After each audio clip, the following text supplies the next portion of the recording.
I'm Amanda, 35 years old and a mom to my wonderful 10-year-old twins, Jack and Emma. After my divorce 2 years ago, moving in with my parents initially felt like a godsend. My 12-hour shifts as a pediatric nurse meant I desperately needed help, and they stepped up. Our relationship had always been complex, but I was determined to make it work. Then my brother Steven and his wife Melissa had their baby boy, and suddenly, my kids became invisible. I never imagined my own parents would betray us so profoundly. If you're finding this story compelling, let me know where you're watching from in the comments. And for more real-life dramas, hit subscribe and join our community. When my husband David and I separated after 12 years of marriage, I was emotionally and financially shattered. Our lifestyle depended on his income as a software engineer, while I worked part-time as a nurse to manage raising our twins. The divorce left me with shared custody, scant alimony, and the sudden need to work full-time to support myself and my children. My parents, Martha and Richard, offered their home as a temporary solution. Just until you find your footing, my father had said, patting my shoulder. I was grateful. Despite our strained past, growing up, I'd always been the responsible one, always following the rules and meeting expectations. While my younger brother Steven was the golden child, seemingly flawless. I worked my way through nursing school for 8 years, specializing in pediatrics because of my love for children. My path was steady, if not flashy. Steven, on the other hand, dropped out of college, started a tech business my parents funded, and was now earning a 6-figure salary by 32. The favoritism was so deeply ingrained, I barely registered it anymore. Jack and Emma were wonderful kids, each with their unique personality. Jack was a creative one, always drawing or building something, with a sensitivity that sometimes made life tricky for him. Emma was a natural athlete and advocate, outspoken and confident, quick to champion fairness. They were both doing well in school despite the recent upheaval of divorce and relocation. Our initial living arrangement with my parents seemed promising. They converted their home office into a bedroom for the twins, and I took the guest room. I bought groceries, handled most of the cooking, and ensured the kids respected their grandparents' space and routines. I worked 12-hour shifts at the children's hospital, including overnight shifts, which meant my parents assisted with school drop-offs and pickups when necessary. The plan was to save enough for a security deposit and first month's rent in our own place. Within a year's time, I was frugal, taking extra shifts and saving every spare dollar. The local housing market was steep, but I was determined to give my children stability again. Then Steven and Melissa had their baby, little Ethan, and everything shifted. My parents had always favored Steven, but their reaction to his baby was on another level entirely. They converted their formal dining room into a nursery, even though Steven and Melissa had their own 4-bedroom house across town. They bought costly baby gear that would only see use during visits. Mom began canceling plans to help with my kids. If Steven so much as sneezed, your brother needs more support. Right now, she'd explain. He's new to this parenting thing. The irony that I'd been a single parent for 2 years was entirely lost on her at first. I tried to be understanding. New babies are exciting, and this was our first grandson. Jack and Emma had been their only grandchildren for 10 years. So perhaps they were just enjoying the novelty. I encouraged my kids to be patient and kind, explaining that little Ethan needed extra attention because he was so small. The favoritism was initially subtle. Christmas gifts were markedly more expensive for Ethan than for my children. Comments about how Ethan looked just like Steven did as a baby, while Jack and Emma had always been told they resembled their father. More than me, minor incidents, but they piled up.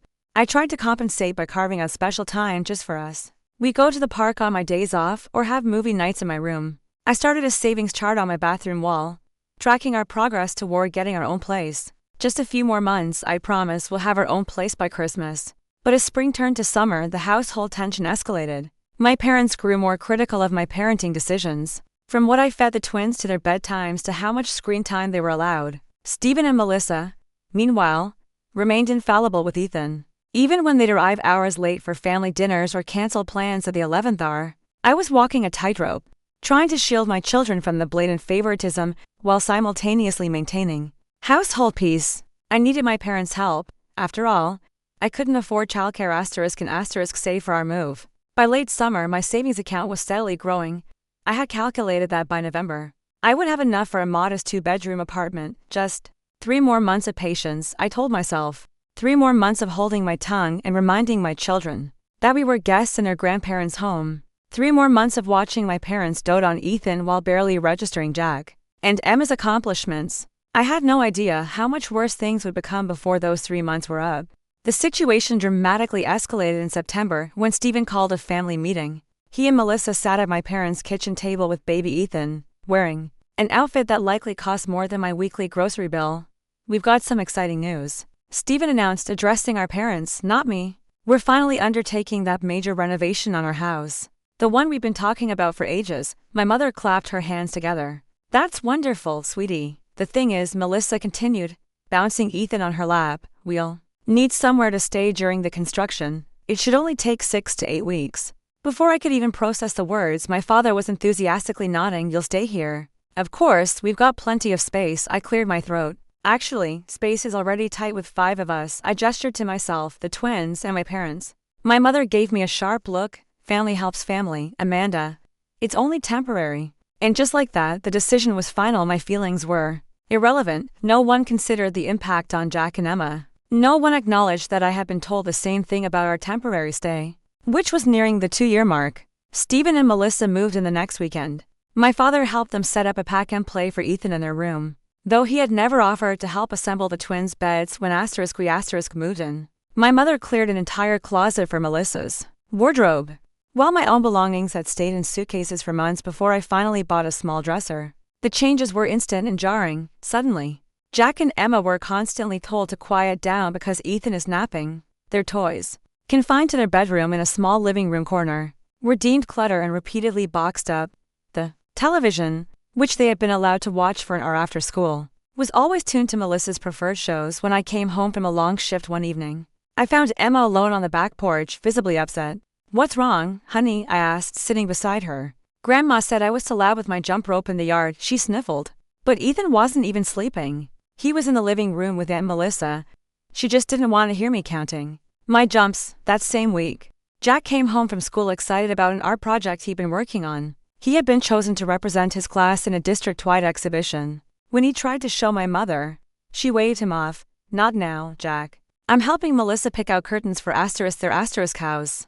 I watched my son's face crumple, and something inside me solidified. That night, after the kids were asleep, I tried to talk to my parents. "I understand that Stephen and his family need help right now," I began carefully, "but I'm concerned about Jack and Emma's treatment. They feel sidelined." My father frowned. "They're being overly sensitive. Kids need to learn babies require more attention. Ethan isn't even here most of the day." I pointed out, "Stephen takes him to daycare before he goes to work, and Melissa picks him up on her way home. Jack and Emma aren't asking for attention during those hours." My mother sighed dramatically. "You were always jealous of your brother, Amanda. I thought you'd have outgrown that by now." I was silenced by shock. Was that really how they saw me, as a jealous sibling, not a concerned mother? The situation continued to deteriorate. Melissa began rearranging kitchen items without asking, complaining about the twins' healthy snacks, and leaving her laundry in the machine for days. Stephen acted like he owned the place, inviting friends over for watch parties without considering anyone else's plans for the living room. One evening, I overheard Stephen and Dad discussing their finances. "We might need to extend the renovation," Stephen was saying. "The contractor discovered foundation issues." "Stay as long as you need," Dad replied warmly. "This is your home, too." I thought about how I'd never been told that. Despite contributing to household expenses and handling most of the cooking and cleaning, instead, I was constantly reminded their help was temporary and conditional. The breaking point arrived during a Sunday dinner in early October. My mother had prepared all of Stephen's favorite foods, none of which my children particularly liked. When Jack politely asked for an alternative, my mother snapped that he was being ungrateful. "When I was growing up, we ate what was put in front of us," she stated sternly. Later in the meal, Ethan threw his entire plate on the floor to indulge in laughter. "He's just exploring his world," Melissa explained, making no move to clean the mess. The double standard was so blatant. Even my usually diplomatic son noticed. "How come Ethan can throw food, but I can't ask for a sandwich?" he whispered to me. I had no good answer. That week, I found that someone had removed Jack and Emma's artwork from the refrigerator, making space for Ethan's daycare schedule and several photos. When I asked about it, Melissa said she needed the information front and center and didn't think anyone would mind her rearranging a few things. The twins stopped wanting to spend time in the common areas of the house. They retreated to their small, shared bedroom where they had some control over their environment. I started taking them to the public library after school on my days off, just to give them a space where they weren't constantly shushed or criticized. A coworker noticed my stress during a grueling shift. Everything okay at home, Amanda? Nancy asked as we chatted at the nurse's station. I found myself spilling the whole story. Nancy listened sympathetically before saying something that stuck with me. It sounds like your parents have created a household where your brother's family are treated as honored guests, while you and your children are merely inconvenient roommates, she observed. That's not healthy for any of you, she was right, and hearing it aloud, I realized how normalized the dysfunctional dynamic had become. That evening, instead of going straight home after my shift, I drove around the neighborhood and called a realtor friend. I need to get my kids out of this situation, I told her, sooner rather than later. By mid-October, the situation at home had deteriorated further than I thought possible. Stephen and Melissa had fully taken over the house with my parents' enthusiastic support. The renovation, originally scheduled for 6 to 8 weeks, had now been extended indefinitely due to vague complications Stephen cited whenever I asked. I came home one day to find that my parents had purchased a special high chair for Ethan, nearly $400 according to the box I found in the recycling. While they complained about the cost of Jack's asthma medication the previous week, which my insurance only partially covered. We want Ethan comfortable when he eats here, Mom explained when I questioned the expense. Jack needs to breathe, I retorted, unable to soften my voice. My mother looked at me as if I was being unreasonable. Your father and I are on a fixed income, Amanda. We can't be expected to cover everything for your children. The fact that I covered all my children's expenses and contributed to household bills apparently didn't register with her, nor did the fact that Stephen and Melissa, both high earners, contributed nothing to household expenses during their stay. The next incident occurred when Emma was practicing her clarinet for band. She had been playing for less than 15 minutes when Melissa stormed into the room. Can you not do that right now? Ethan's trying to nap, and I have an important call in 10 minutes. Emma apologized and put her instrument away, but later told me tearfully that she had been practicing at the exact time her band teacher had scheduled for their virtual practice. She'd missed it and would be unprepared for her evaluation. I tried to speak with Melissa about it, suggesting that we could devise a schedule that accommodated everyone. My work calls and Ethan's sleep schedule take priority, she responded. Dismissively, Emma can practice her little hobby anytime. I bit my tongue, suppressing a sharp retort. Emma's little hobby was something she was passionate about, and her band teacher had noted her real talent. But in this household, anything my children did was trivialized. Compared to Stephen's family's most minor needs, Jack was struggling. As well, his teacher emailed me concerned about his withdrawal and declining grades in class. My sociable, enthusiastic son had grown quiet and anxious when I asked him about it. He admitted he was having trouble sleeping because he was worried about doing anything wrong at the house. Grandma and Grandpa get mad at us for everything, he explained. But they never get mad at Ethan, Uncle Stephen, or Aunt Melissa. I took on extra shifts at the hospital, partly to fund our escape, partly to avoid the tension at home. My parents interpreted this as me shirking family responsibilities. While Stephen and Melissa seemed pleased to have me out of the way, the situation came to a head during a family dinner in late October. My parents had invited several extended family members, including my Aunt Susan, who had always been kind to us. During the meal, my mother launched into an extended monologue about how gifted Ethan was. How at just 9 months, he was clearly advanced. He's trying to stand already, she boasted. Stephen was an early walker, too. Some children just have that natural athletic ability. She then turned to Jack and added, It's too bad you didn't get that from your father's side. David was always athletic, wasn't he? I saw Jack's face crumple before he quickly composed himself. The implication was clear. Any positive traits my children possessed came from their father, or were despite my influence, while Ethan's gifts were purely inherited from my brothers. Superior genetic line. Aunt Susan caught my eye across the table, her expression etched with concern. After dinner, she pulled me aside. How long has it been like this? She asked quietly. It's always been this way to some degree, I admitted. But it's worsened considerably since Stephen's family moved in. This isn't healthy for your children, Amanda, she said, echoing Nancy from work. They deserve better than to be treated as second-class members of their own family. I nodded, tears threatening to spill. I'm working on it, I assured her. I have a plan, and I did. In the week since my conversation with Nancy, I had been meeting with my realtor friend during lunch breaks. We had looked at several rental properties, and I'd found a small 3-bedroom house just 10 minutes from the hospital. In the twins' current school district, the rent was at the upper limit of my budget, but I'd been approved based on my steady employment history and excellent credit score. I had signed the lease the previous week, but told no one, not even Jack and Emma. I didn't want to get their hopes up until everything was final. The house would be available for move-in on November 1st, just a week away. I had secretly ordered essential furniture for delivery on that date and set up utilities in my name. My aunt squeezed my hand.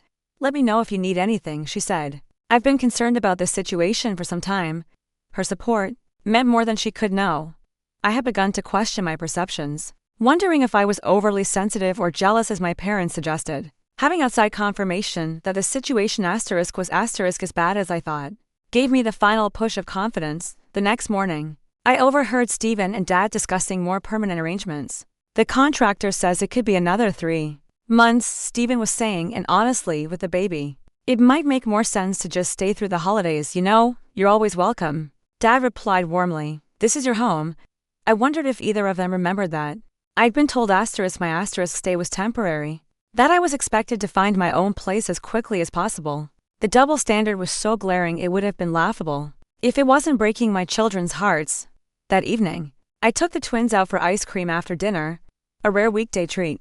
I wanted some time alone with them, away from the house's tense atmosphere. "I need you both to know something important," I told them as they enjoyed their treats. "No matter what Grandma and Grandpa say or do, you two are amazing, valuable people. Their treatment of you isn't because of anything you've done wrong." Emma, always perceptive, studied my face. "Are we moving out soon?" I was surprised by her insight. "What makes you ask that?" "You've been working a lot more shifts," she said.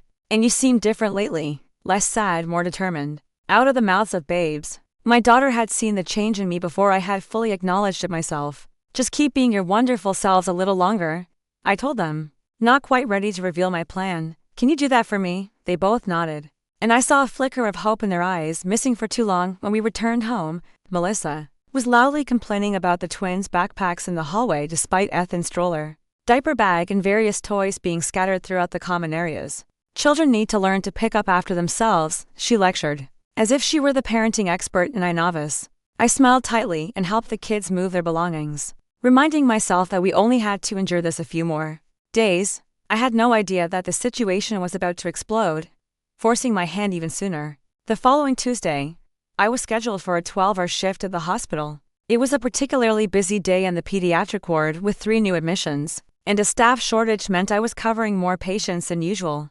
I barely had time to check my phone during my brief lunch break. But when I did, I saw several missed texts from Jack and Emma. From Jack: "Mom, something weird is happening. Grandpa and Uncle Stephen are moving our stuff." From Emma: "Grandma says we have to move to the basement. This isn't fair." From Jack again: "Mom, please come home. They took all our things downstairs." And then, from Emma: "I hate it here. The basement is cold and gross and there are spiders." My heart pounded. I quickly called home. No answer. I tried both children's phones. Still no answer. Finally, I texted Emma: "I'll be home as soon as I can. Stay calm. I love you both."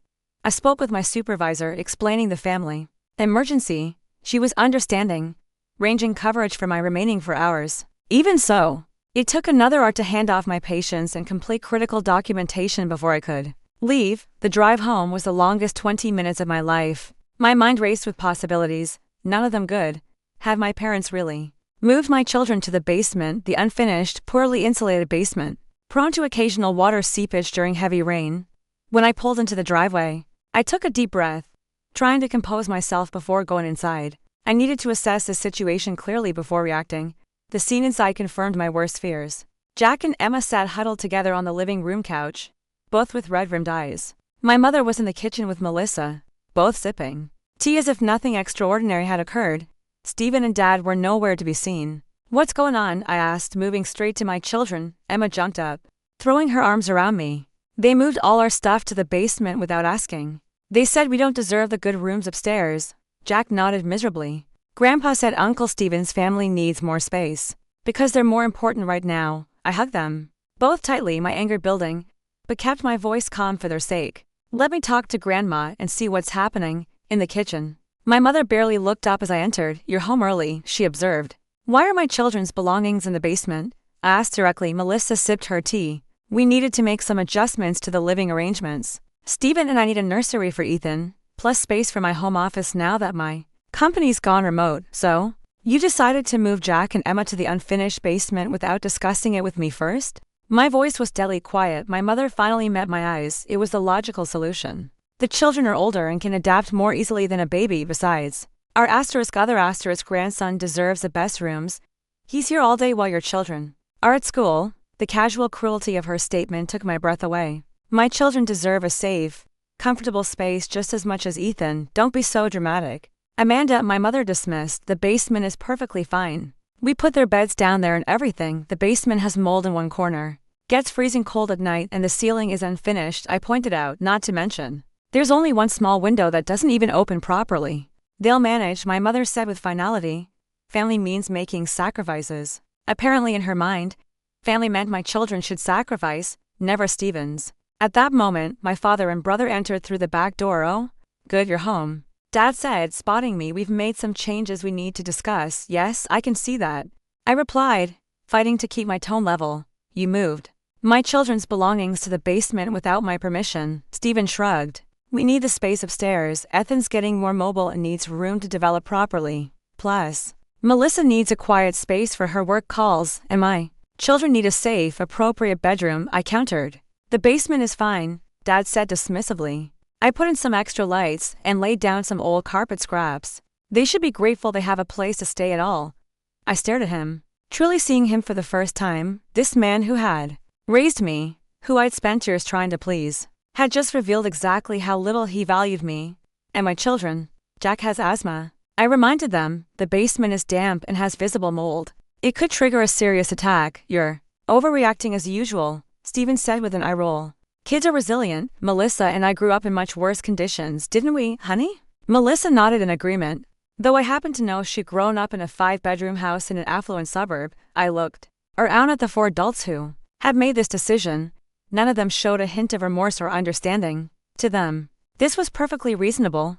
The golden child's family deserved the best. While my children deserved whatever scraps were left, I walked back to the living room where Jack and Emma waited anxiously. They looked up at me with such trust, such hope that I would fix the situation. In that moment, something crystallized within me, a calm certainty about what needed to happen next. I smiled at them, a genuine smile despite the circumstances, and said 3 words that would change everything. Pack your bags. They looked confused, but I just nodded encouragingly. Trust me, I said, pack everything important to you. We'll get the rest later. My father had followed me into the living room and overheard. Oh, for heaven's sake, Amanda, stop being so dramatic. No one's asking you to leave. I turned to him, still smiling. No, Dad. You just made it abundantly clear we're my children and I stand in this family. And we deserve better. What are you talking about? Dad sputtered as Jack and Emma looked between us with wide eyes. Go on. Kids, I said gently, go pack your backpacks with your most important things. We'll come back for the rest tomorrow. As they hurried upstairs, my mother entered the living room. What nonsense is this now? You can't seriously be leaving right now. Stephen and Melissa followed. Ethan perched on Stephen's hip. The whole family, it seemed, was here for the showdown. This isn't about things not going my way, I explained calmly. This is about basic respect and consideration, which has been sorely lacking in this household. We've given you a roof over your head for nearly 2 years. Dad exclaimed. How dare you talk about lack of consideration? Yes, you have, I acknowledged. And I've been grateful. I've also contributed financially, done most of the cooking and cleaning, and made sure my children respected your rules and space. But today, you crossed a line, Melissa scoffed. It's just a bedroom rearrangement. You're being ridiculously oversensitive. I turned to her. Is that what you would call it if someone moved your child to an unsuitable space without consulting you first? She had no answer. The basement is perfectly adequate, my mother insisted. We raised you and Stephen without all these special accommodations kids seem to need nowadays. The basement has mold, I repeated. Jack has asthma. It's also cold, damp, and has inadequate emergency exits. It's not a legal bedroom by any housing code standard. My father waved his hand dismissively. Those codes are just government overreach. I almost laughed at the absurdity. Safety regulations were now government overreach when *** was inconvenienced. But I suspected he'd feel differently if *** were relegated to substandard accommodations. Where exactly do you think you're going to go? Stephen asked with a smirk. It's not like you've been saving much. What with your spending habits? And there it was, a fundamental misunderstanding they all shared. They saw me as financially dependent and irresponsible. Despite all evidence to the contrary, they truly believed I had no options, no agency, no ability to stand on my own. That's where you're wrong, I said quietly. I've been saving since the day I moved in here. I've been working extra shifts and building my emergency fund, and 3 weeks ago, I signed a lease on a house not far from here." The stunned silence that followed was deeply satisfying. My mother recovered first. "You were planning to leave without telling us?" she asked, her voice trembling with manufactured hurt. "I was planning to give you proper notice next week," I clarified. "The house isn't available until November 1st. But today's events have accelerated my timeline. You can't be serious." Stephen said. "Where are you going to stay until then? That's no longer any of your concern." I replied, in truth, I'd already spoken with Nancy from work, who'd offered her guest room for a few days if needed. My father's face had turned an alarming shade of red. "After everything we've done for you, this is how you repay us? By sneaking around behind our backs, and then storming out over minor disagreement, minor disagreement," I repeated, incredulously. "You moved my children's belongings to an unsafe space without my knowledge or consent. You told them to their faces that they don't deserve the same comfort and consideration as their cousin. That's not minor, Dad. That's a fundamental statement about how you value them and me." Jack and Emma came back downstairs, each with a backpack and a small bag. Emma clutched her clarinet case, and Jack had his favorite drawing supplies and the stuffed dragon he'd slept with since he was 3. "We're ready, Mom," Emma said, her voice stronger than I'd heard it in weeks. "This is ridiculous," my mother declared. "You can't seriously be leaving right now." "We are," I confirmed. "We'll come back tomorrow to get the rest of our things when everyone has had a chance to calm down.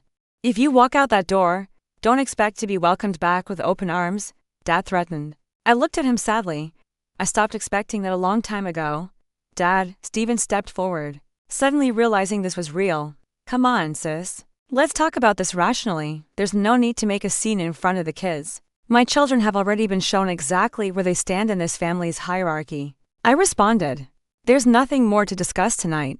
I helped Jack and Emma put their bags in the car while my family watched from the porch, expressions ranging from anger to disbelief. They'd been so certain of their power over me, so confident in my dependence, they couldn't process the reality of my departure. As I started the car, my mother rushed to my window. "Amanda, please, you're overreacting. Come back inside and we'll figure something out. We'll talk tomorrow," I said firmly. "When I come to get our things."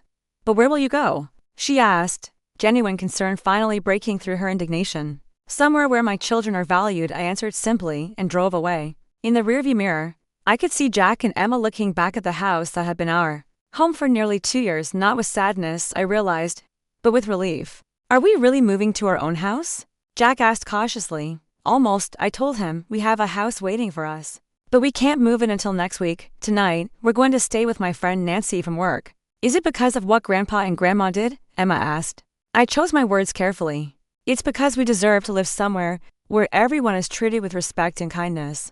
I've been planning for us to move out for a while now. But yes, what happened today made me realize we needed to leave sooner." "I didn't like how they talked about us," Jack said quietly. "Like we weren't important." My heart broke a little. At his words, "You are both incredibly important," I assured them. "And anyone who can't see that doesn't deserve to have you in their lives." When we arrived at Nancy's house, she welcomed us warmly, having already prepared her guest room with an air mattress for the kids alongside the queen bed I'd used. She'd even bought ice cream and rented a movie for us to watch together. As the twins settled in, picking at their ice cream with subdued enthusiasm, Nancy pulled me aside. "I'm proud of you," she said simply. "It takes courage to set boundaries with family." "I just wish I'd done it sooner," I admitted, "before they hurt my kids like this." "You're doing it now," she pointed out. "And that's what matters." That night, as Jack and Emma slept beside me in the unfamiliar room, I felt a strange mix of emotions: sadness for what should have been, anger at how we'd been treated, anxiety about the future. But underneath it all, a powerful sense of peace. For the first time in years, I'd stood up for myself and my children without wavering or second-guessing. Tomorrow would bring new challenges: retrieving our belongings, weathering the inevitable emotional manipulation, finalizing arrangements for our new home. But tonight, watching my children sleep peacefully, I knew with absolute certainty I'd made the right decision. We were finally breaking free. The next morning, I called in to use a personal day at work. Nancy offered to let the twins stay with her while I went back to my parents' house to gather our belongings, but I declined. "They need to see this through," I explained. "It's important for them to know we're doing this together." We arrived at my parents' house at 10 in the morning, knowing everyone would be home. My father answered the door with a scowl that softened slightly upon seeing the twins. "Come to apologize for your tantrum?"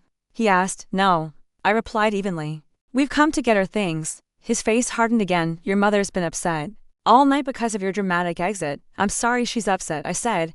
And I meant it. Despite everything, I didn't want to hurt my parents. I just needed to protect my children. But we are still moving out. He stepped aside reluctantly to let us in. My mother was in the living room, eyes red-rimmed from crying or lack of sleep.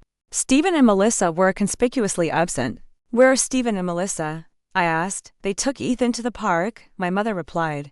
They thought it would be less stressful if they weren't here while you got your things. At least they showed that much consideration. Jack, Emma, go pack up your room, I instructed. Remember what we talked about in the car. Just pack what you need and love, we can replace the rest. As they headed upstairs, my mother turned to me. I can't believe you're doing this to us. I'm not doing anything to you, I corrected her. I'm doing something for my children and myself. We've given you everything, she insisted. A place to stay when you had nowhere to go. Help with the children. Emotional support during your divorce, and I've been grateful, I acknowledged. But that doesn't mean my children should be treated as less valuable than Ethan. We never said that. She protested weakly. You didn't have to say it. Your actions made it perfectly clear. My father joined us, pacing. This is about Stephen, isn't it? You've always been jealous of him. I shook my head. This isn't about Stephen. This is about Jack and Emma being moved to an unsafe basement without my knowledge or consent. This is about you explicitly stating that Ethan deserves the better rooms. Simply because he's Stephen's son, you're twisting our words, my mother accused. Am I? You said, and I quote, our other grandson deserve the best rooms. What exactly did you mean by that? If not that my children deserve less, she had no answer. I went upstairs to help the twins pack their belongings. Most of their clothes fit into 2 large suitcases I brought. Jack carefully wrapped his favorite books in the science kit he received for his birthday. Emma packed her sports equipment and the jewelry box her father had given her last Christmas. When we came back downstairs with the first load, Dad was waiting by the door. Where exactly are you going? He demanded. This mysterious house you claim to have rented. We're staying with a friend until our house is ready next week. I explained, though I didn't know him this information. And how exactly do you plan to afford rent on your nurse's salary? He asked skeptically. The condescension in his tone made something snap inside me. I put down the bags and faced him directly. Dad, I make $65,000 a year as a pediatric nurse. I have excellent credit, minimal debt, and I've been saving systematically for nearly 2 years. I'm fully capable of providing for my family without your help. He looked genuinely surprised. It occurred to me he had no idea what I earned or how I managed my finances. He'd simply assumed I was struggling financially because that fit his narrative about me. The rental market is extremely tight right now, my mother interjected. How did you even find a place? I've been looking for months, I said. I have friends and connections. Just because I didn't tell you about my plans doesn't mean I didn't have them. We made several trips to load everything into my car. My parents watched silently, the reality of our departure finally sinking in. When we had packed everything we wanted to take, I did one final walk through to ensure we hadn't forgotten anything important. In the kitchen, I found my mother making coffee, her movements mechanical. We're heading out now, I told her. She turned to me, eyes welling with tears. I don't understand why you're doing this. We're family. Yes, we are, I agreed. And that's why this hurts so much. Families should make each other feel valued and respected. Jack and Emma haven't felt that here for a long time. That's not true. She protested weakly. Mom, yesterday you told them they didn't deserve the same quality of accommodations as their cousin. How do you think that made them feel? She looked away. We didn't mean it like that. How else could you have meant it? She had no answer. As we prepared to leave, Dad made one last attempt. This is a mistake. Amanda, you're letting your pride get in the way of what's best for your children. No, Dad. For the first time in a long time, I'm putting what's best for my children ahead of everything else, including your approval. Jack and Emma said stilted goodbyes to their grandparents. I could see they were conflicted, having been taught to respect and love these people who had hurt them so casually. As we drove away, Emma asked, will we ever see Grandma and Grandpa again? Yes, I assured her. But things will be different. We'll visit on our terms, when we're treated with respect. The next few days at Nancy's house were peaceful. The twins seemed lighter, joking and playing in ways I hadn't seen in months. I took a day off to finalize details for our new home, meeting with the landlord to get the keys early so we could move our belongings. Before the official lease start date, the house was small, but perfect for us. 3 bedrooms, a tiny backyard and a kitchen with abundant natural light. It was within our school district, so the twins wouldn't have to change schools, and close enough to the hospital that my commute would actually be shorter. Then from my parents' house on Friday we moved in our belongings. Nancy and several other co-workers came to help, transforming what could have been a stressful day into something that felt like a celebration. By evening the beds were set up, the kitchen was functional, and the living room had enough furniture for us to sit comfortably. That night, after we'd ordered pizza, and the twins had gone to bed in their own rooms for the first time in nearly 2 years, I sat alone in my new living room and finally let myself cry. Not from sadness, though there was some, but from relief and a bittersweet sense of accomplishment. My phone had been buzzing all day with messages from my parents, ranging from angry accusations to tearful pleas to come home. I had responded, only once, to let them know we were safe and settled and that I'd contact them when I was ready to talk. Further, the following Monday my parents showed up unannounced at our new house. I had just returned from dropping the twins at school and was preparing to leave for my shift. How did you find our address? I asked as I reluctantly invited them in. Your Aunt Susan told us, Dad admitted. She thought we should try to reconcile. I made them coffee, watching as they surveyed our modest but comfortable new home. It's smaller than I expected, my mother commented. It's perfect for the three of us. I replied, Amanda, we want you to come home, Dad said, getting straight to the point. This has gone on long enough. This is our home now, I said firmly. But the children need their grandparents, my mother insisted, and their uncle and cousin. What they need is to be treated with respect and love, I countered. When you can provide that consistently, you're welcome to be part of their lives. We've always loved them, my mother protested. Love isn't just a feeling, Mom. It's how you treat people. It's the choices you make that show what you truly value. They stayed for nearly an hour, cycling through guilt trips, appeals to family unity, and finally a grudging acknowledgement that perhaps they've been insensitive. We didn't realize how it looked from your perspective, Dad conceded. We just thought we were helping Stephen and Melissa through a difficult time. And I understand that, I said. But you helped them at the expense of my children's well-being and safety. That's something I can't overlook. When they left, we had reached a tentative understanding. They would respect our new living situation, and we would visit for Sunday dinner in 2 weeks. It was a small step, but it was something. Over the next several weeks, news of our departure spread through the extended family. Most were supportive, having witnessed the favoritism firsthand at various gatherings. Aunt Susan, in particular, became a regular visitor, bringing homemade cookies and genuine interest in the twins' lives. At work, I received an unexpected opportunity, a promotion to charge nurse on the pediatric floor with a significant salary increase. The hours would be more regular with fewer overnight shifts, giving me more time with Jack and Emma. Meanwhile, I heard through the family grapevine that Stephen and Melissa were struggling. Without me there to help with household chores and provide last-minute childcare, they were finding it challenging to manage their own responsibilities. My mother, now in her 60s, was exhausted from trying to keep up with an active baby while maintaining the house without my assistance. When we attended that Sunday dinner 2 weeks later, the atmosphere was strained but civil. Stephen and Melissa were notably less smug, perhaps finally realizing my presence had actually made their lives easier in ways they'd taken for granted. Most importantly, Jack and Emma were happier than I'd seen them in years. Jack's teacher reported his focus and participation had improved dramatically, and Emma was thriving in her clarinet lessons, practicing daily in her own room without fear of being shushed or criticized. One evening, as I tucked Emma into bed, she said something that confirmed I'd made the right decision. I like our house, Mom, she said sleepily. I feel like I can breathe here. Of all the validation I could have received, my daughter's simple statement meant the most. We had created a home where my children could breathe freely, both literally and figuratively. And that was worth everything we'd gone through to get here. 6 months after our abrupt departure from my parents' home, our lives had transformed. In ways I could scarcely have imagined, our small rental house had become a true home, filled with laughter, our work on the refrigerator, and the comfortable chaos of family life. Jack and Emma had blossomed, their confidence returning as they settled into an environment where they were valued and respected. My promotion to charge nurse brought not only a better schedule and increased salary, but also new responsibilities that challenged and fulfilled me professionally. For the first time in my adult life, I felt like I was thriving, not just surviving. Our relationship with my parents had evolved into something cautiously cordial. The Sunday dinners had become a monthly tradition, with clear boundaries established and mostly respected. My mother had slowly begun to acknowledge the favoritism that had pervaded our family dynamics, though my father still struggled to see his role in what had happened. I've been thinking a lot about last fall, my mother said during one of her visits to our home. She'd started coming by occasionally on her own, without Dad. I didn't realize how much we were hurting Jack and Emma. What made you see it? I asked, genuinely curious about her evolution. She sighed, looking older than her years. After you left, nothing was the same. Stephen and Melissa stayed for another month. But without you there, I was overwhelmed trying to maintain the house and help with Ethan. I started to realize how much you'd been doing. How much I'd taken you for granted. It was the closest thing to an apology I'd received, and I accepted it as such. And then, she continued, Stephen and Melissa started arguing all the time. About childcare.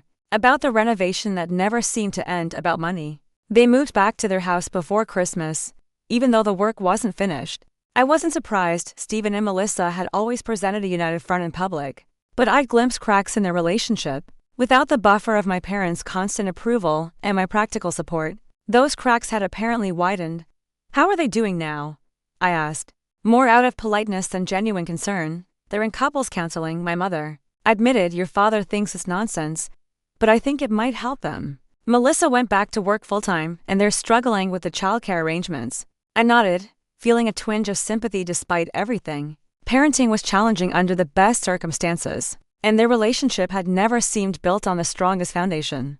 The most significant change, however, was in my children. Jack's anxiety had all but disappeared and his natural creativity had reemerged. He joined an after-school art program and was thriving under the mentorship of a patient teacher who recognized his talent. Emma had made the advanced band at school and was talking about trying out for the soccer team in the spring. One evening, as we sat working on a puzzle, a quiet family ritual we'd established in our new home, Emma broached the subject of her grandparents. Mom, why do you think Grandma and Grandpa treated us differently than Ethan? She asked carefully. Fitting a piece into place, I considered my response carefully. I think people sometimes have fixed ideas about others that make it hard for them to see clearly. Grandma and Grandpa always saw Uncle Stephen as special and deserving of extra attention. When he had Ethan, they transferred those feelings to him. But we're their grandchildren too, Jack pointed out. Yes, you are, I agreed. And they do love you, they just didn't know how to show it equally or fairly. Is that why we left? Emma asked. Because they weren't fair? We left because everyone deserves to be treated with respect and kindness, I explained. When that wasn't happening, we needed to create our own space where we could all thrive. Jack nodded thoughtfully. I like it better here anyway. At Grandma and Grandpa's house, I always felt like I was in the way. You are never in the way here, I assured him. This is your home, and you belong here exactly as you are. The conversation shifted to other topics, but I was struck by how maturely they were processing what had happened. Children are remarkably resilient when given safety, consistency, and honest communication. In April, an unexpected opportunity arose. A small 3-bedroom house in our neighborhood went up for sale, priced just within my reach thanks to my promotion and careful saving. After consulting with a mortgage broker and reviewing my finances, I made an offer. To my surprise and delight, it was accepted. Becoming a homeowner had been a distant dream when we left my parents' house, something I hoped for in the nebulous future. Now, less than a year later, it was becoming a reality. The house needed some cosmetic updates, but was structurally sound and in a great location. Most importantly, it would be ****. When I shared the news with the twins, their excitement was contagious. They immediately began planning how they'd decorate their rooms, what color we should paint the front door, where we planned a garden in the small backyard. Can we get a dog once we move in? Jack asked hopefully. We'll see, I replied, not ready to commit, but warming to the idea. A dog would complete our little family in many ways. The process of buying the house brought Dad back into our lives in an unexpected way. Despite our still strained relationship, he had experience with home buying and offered to look over the inspection report with me. The roof has at least 5 years left, he said as we sat at my kitchen table reviewing the documents. But you'll want a budget for replacing the water heater sooner rather than later. His practical advice was helpful, and I appreciated that he was making an effort to support me without controlling or criticizing my decisions. It was a small but significant shift in our dynamic. I'm proud of you, Amanda, he said unexpectedly as he was leaving. Buying a house on your own is no small accomplishment.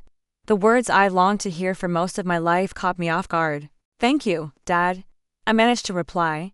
I know I haven't always been fair, he continued haltingly. Your mother and I have been talking a lot about how we handled things. I can't change the past, but I'd like to do better going forward. It wasn't a full apology, but coming from my proud, stubborn father, it was monumental. I like that, too, I told him, honestly. The day we closed on the house, Jack and Emma were in school. I signed the papers alone, but took a photo of the keys to show them when they got home. As I stood in the empty living room of our new house house, I felt a surge of emotion so powerful it brought tears to my eyes.